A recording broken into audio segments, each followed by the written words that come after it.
Welcome to Class Act. Our guest today is Mr. Jason Boyette, a WT graduate, local author, and freelancer and columnist for magazines. Thank you for joining us today, Jason. It's good to be here. Since you graduated from WT back in '97, you've been an author, graphic designer, blogger, guest columnist. How have you marketed yourself? I do a lot of self-marketing. I mean, it's the jobs that I do, and there are several jobs, are varied enough that I don't have a whole lot of overlap from one client or one outlet to another. And so it's a lot of very specific places. You know, if I'm in book mode, I'm marketing myself as an author and trying to get people to buy my books, you know, using traditional channels, using social media, doing speaking engagements, stuff like that.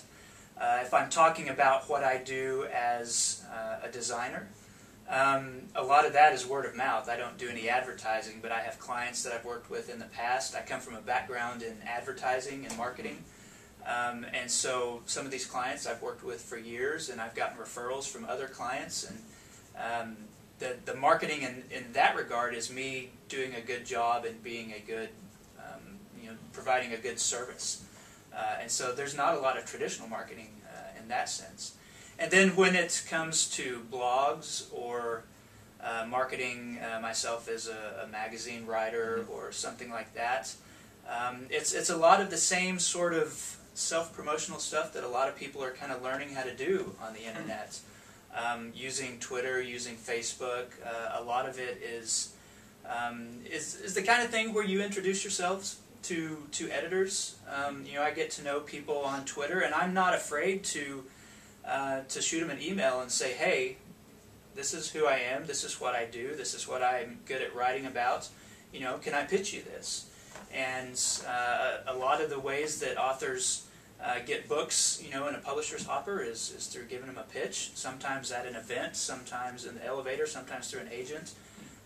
You've got to reach a level of comfort in selling yourself. And we've got a lot more ways to do that where it's not the hard sell in your face, hey, come look at me kind of stuff. And social media, blogs, those kinds of things give us a good outlet for that. Well, tell us about your books and some of your other writing experiences, like with Relevant magazine. Well, I got in touch with Relevant when they were first starting out, and this was around winter 2002, the early part of 2002, and they were just getting started. Cameron Strang wanted to publish a magazine that talked about faith and culture to the 20-something demographic, because nobody was really doing that. In order to finance the magazine, he came from a big publishing family, and so he thought, let's publish some books, we'll make some profit from that, turn that profit into the magazine. And what he discovered is that he needs people to write those books. He needs somebody who can hit that demographic and talk about those things. And started with a website. I ran into their website and thought, that's pretty cool. Nobody's talking to young people this way.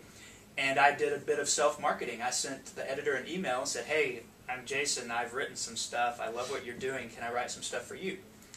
And so I wrote a few things for free. I just got a byline about it.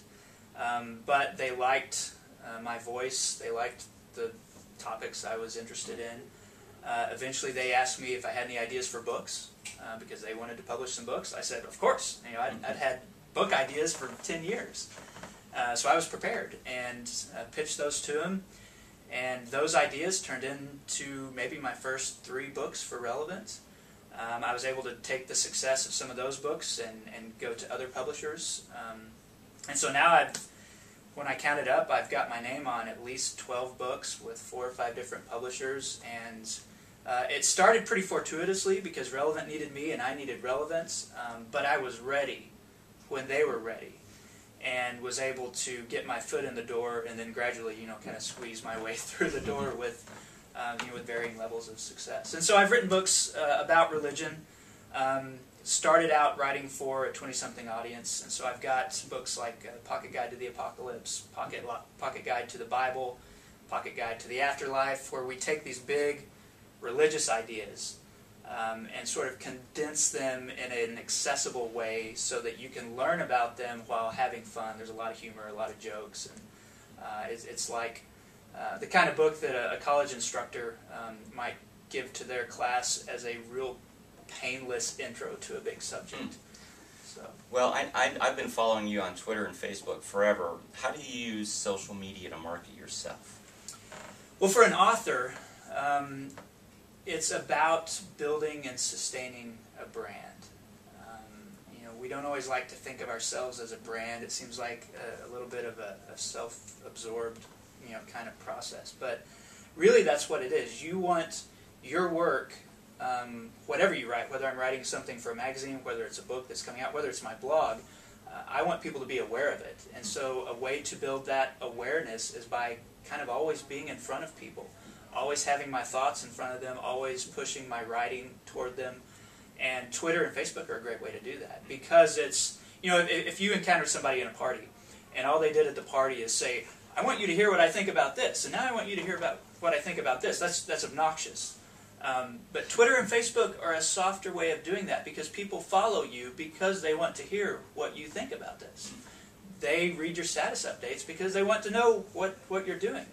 And so, there's a certain amount of balance and give and take. You want to be as generous as you are on Twitter and Facebook as you are talking about yourself. But it's a great way to sort of establish a platform and then to operate from that platform so that people know how to find, how to easily identify the stuff that you've written. Great. Now, I've noticed in a lot of your tweets and status updates that you're working from home. What are the ups and downs of this? Well, the rent is really cheap. The commute is about 3 steps, and so that's easy. Really, I didn't work from home for quite a while. In addition to my writing and stuff, I'm self-employed as a marketing copywriter and designer, and so I'm not just writing books all day. I'm doing all kinds of stuff and meeting with clients. And I did have an office at one point. And got to the point where it just seemed to me that it would be easier to work from home because I never had anybody over to my office. I used to have meetings at coffee shops and places like that. And so it's just, I need a place to do work and to produce stuff. And figured out that I could do it for a lot cheaper at my house. The drawbacks are, during the summer my kids are there. I've got a 3rd grader and a 6th grader. So they're old enough that they can, they know that Dad needs to be left alone for a little bit.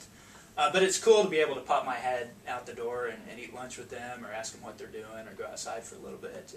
And so if you're the kind of person who can focus and is not easily distracted, it's great. I'm pretty disciplined. If I was the kind of guy who, if there's a TV, I need to turn it on and just watch something, I wouldn't get any work done because, my bed is back behind me. I could go take a nap, or I could always find stuff to do around the house. But you just have to get into the mindset that, from this hour to this hour, I'm sitting here and I'm working and I'm not doing anything else.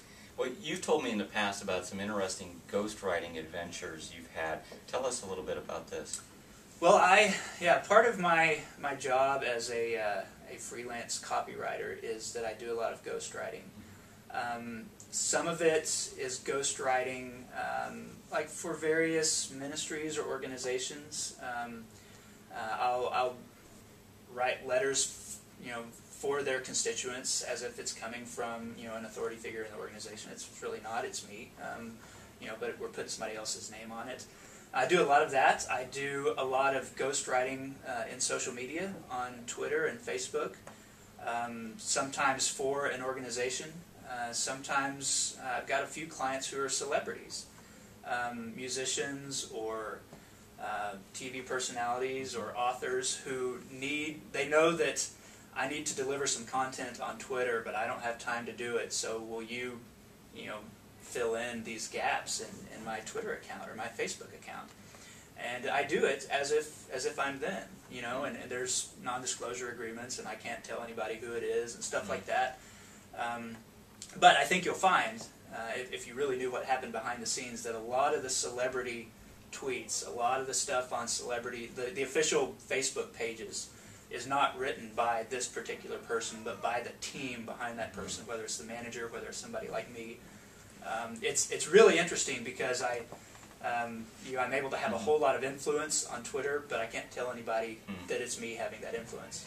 Well, I know that you are, the real Jason Boyette, and it's not a pseudonym in this case.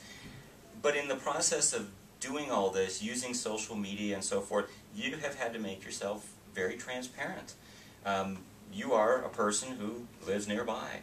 And what do you see as, any of the possible risks of having to be a real person using a very real broadcast medium to tell the world about yourself? Well, it is transparency because I think that's important for me as a writer, that there be something authentic to who I am, and interacting with people who follow me or read my books.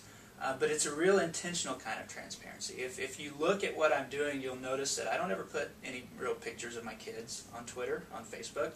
I don't use their names. I'll say my son or my daughter or something like that. I don't want them to be able to Google themselves, in 10 years and find all the stuff that I've said about them. And so it's a transparency about me and how I feel and what I'm dealing with, but not necessarily those in my circle.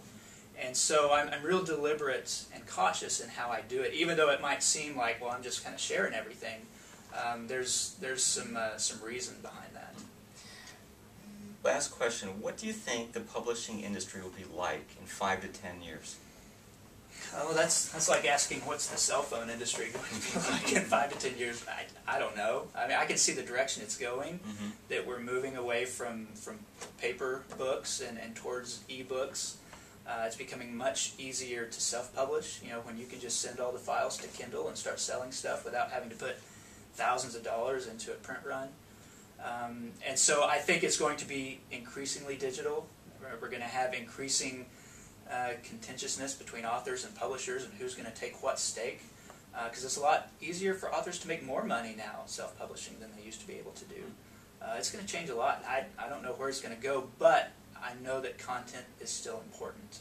And somebody's got to be around to create that content, to come up with what's inside a book, regardless of the format. Great. Well, Jason, thank you so much for taking time from your busy day. I wish you the very best in all of your writing endeavors. Sure. Good luck, and thank you again. Back to you.